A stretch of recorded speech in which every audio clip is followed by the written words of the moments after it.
新浪娱乐的网友们，大家好，我是青年演员于适。欢迎于适。然后今天来到微博世界大会，听说有带一个很特别的东西，是吗？是的，就是因为原本这个红毯的环节说就是要准备一个自己的道具，然后其实我是精心准备了，然后但是因为今天的工作原因，然后推迟了，我就没能赶上红毯，但是我把我的这个道具带来了，然后就在这一次采访展示给大家。行，那我们专门给大家看一下。我有我的 slogan， 就是于是从不画饼，只会献出锦囊。嘿，这是一个锦囊。好嘞。这其实就是有点像那新疆的那个馕嘛。它不是像，它就是。对，但其实它是假的，那做的很真。对，这是我们戏里的道具，就是我今天工作的时候在现场顺的。你知道吗？跟那个这是道具组负责的，和他们打过招呼了。我原本想的是这个，最开始穿一个，可能到时候真的走红毯就不是这身，就宽松点衣服就放在里面，然后走的时候突然间拿出来那种。对。那可否给我们正好介绍一下最近那个工作状态？最近就是一直在拍摄电影《标人》，对，之前也有官宣，正在拍摄中。可否给我们小小剧透一下这个角色会是什么样的，有什么特质？目前没有官宣，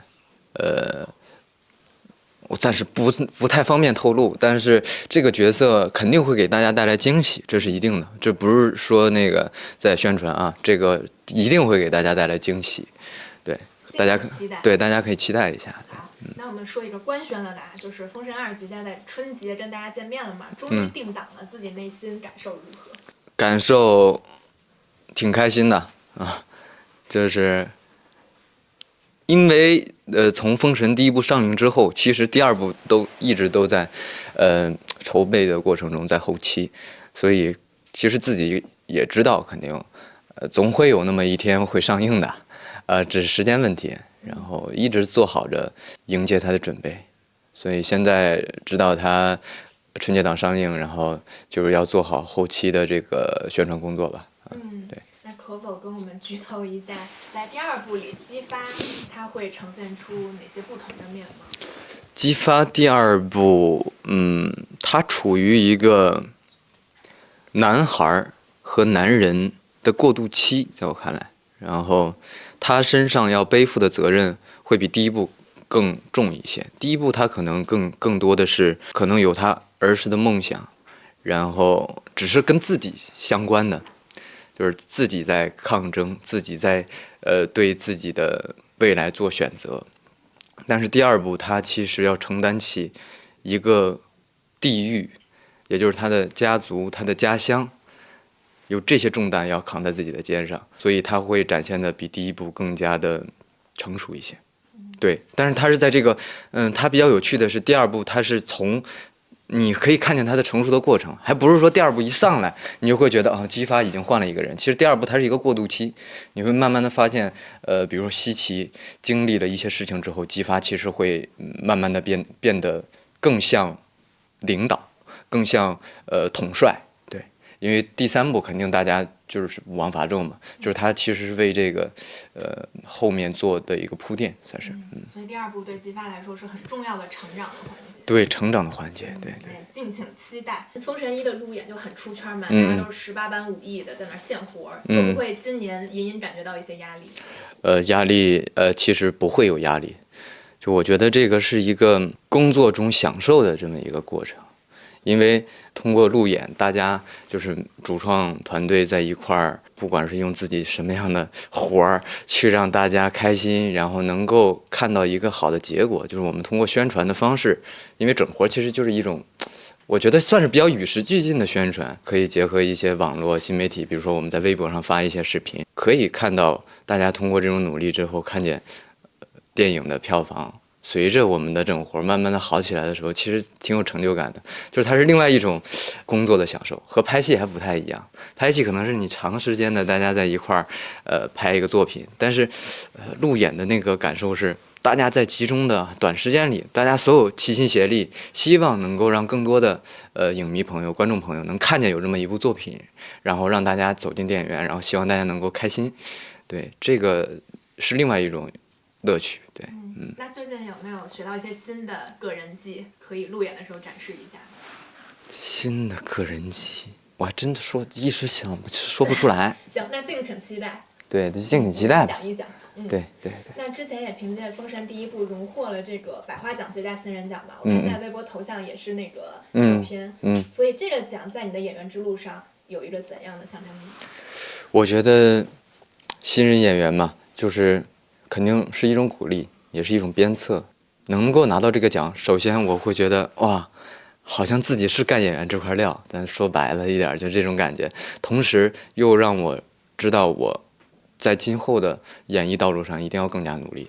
我希望有一天，因为新人奖还有一点就是它比较珍贵的是，就是你只能在一个演员最新的这段时间，他头2部作品才有资格能拿这个奖。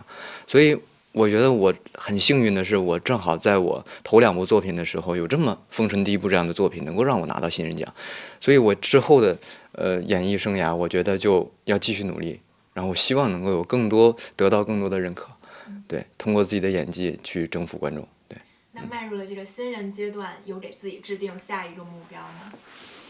下一个目标，其实，怎么说呢？我觉得之后的目标还是挺多的，我很难去说1、2个。就是我是觉得，什么事都要尝试一下，但是肯定演员这条路还是要继续走下去的，因为我确实真的很热爱表演。但是我觉得在除了表演的这件事情以外，其实我还有很多事情是很感兴趣的，也敬请期待吧。就是我不能就是全都给说出来嘛，我相信大家会看到我更多的样子或者赛道，去呈现给大家。对，我们其实今年也是在剧集《我的阿勒泰》里面看到了于适作为演员的另一面嘛，就是八泰这个角色。这个角色对你来说有哪些特别的地方吗？或者给你带到哪些影响？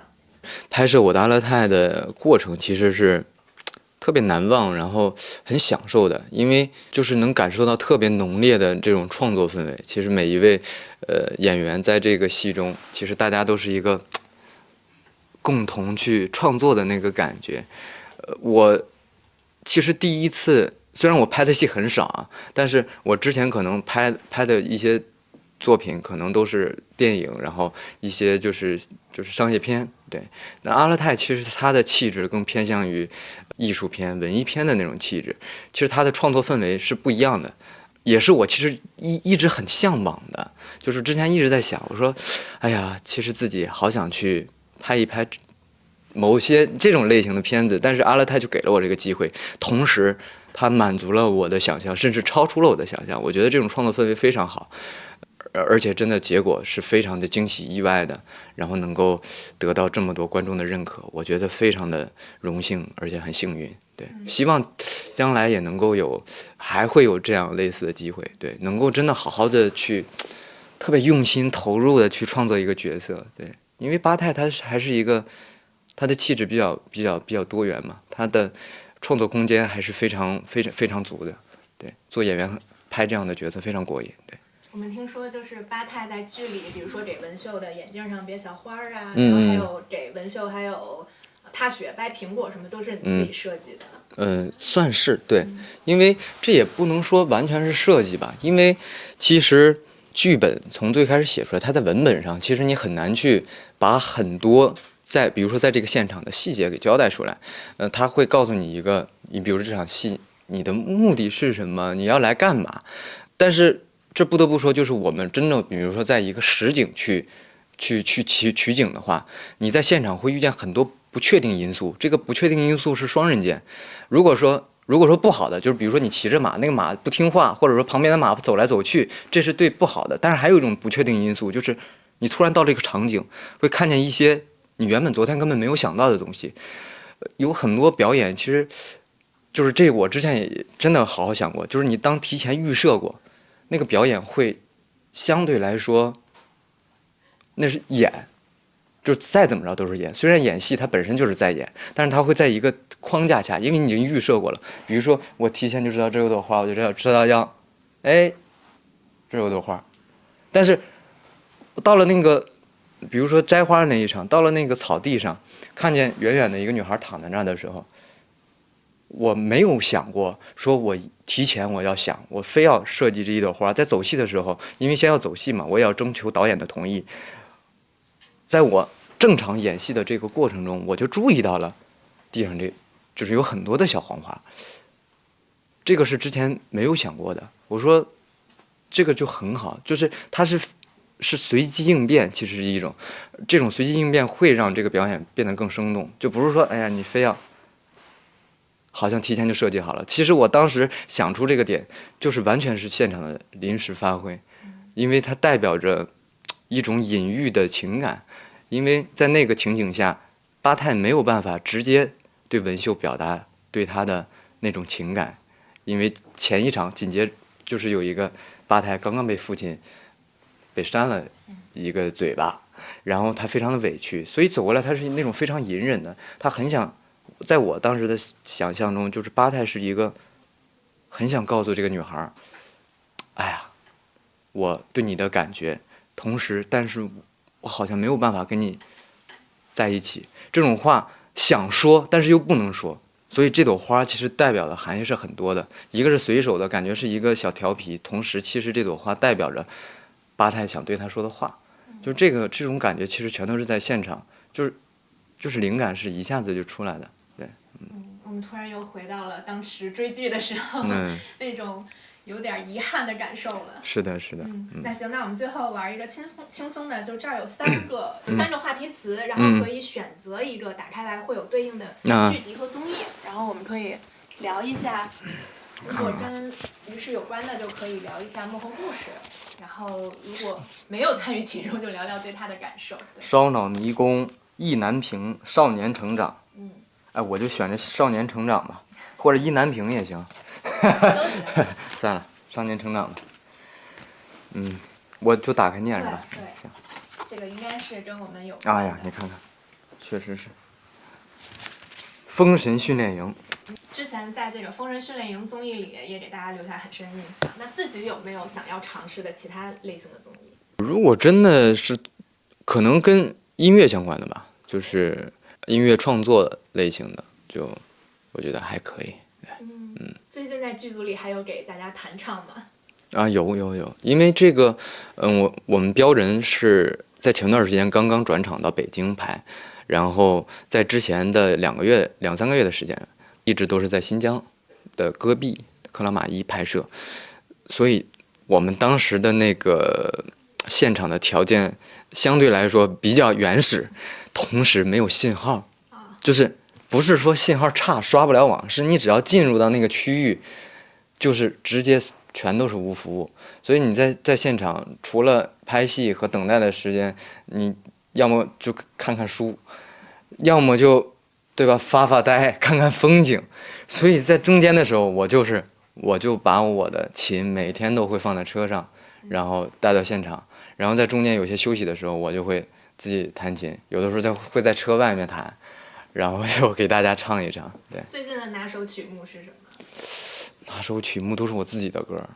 对，就不是因为我其实更多自己，就是我弹琴或者唱歌都是其实就是自己写一写，抒发一下情感。就是我更多会 freestyle 或者是这个唱一些自己写的歌。对，虽然还没发，但是我相信总会让大家看见的、听见的。期待一下。呼吁英宗导演多多看我们于是，关注我们于是。行，好嘞。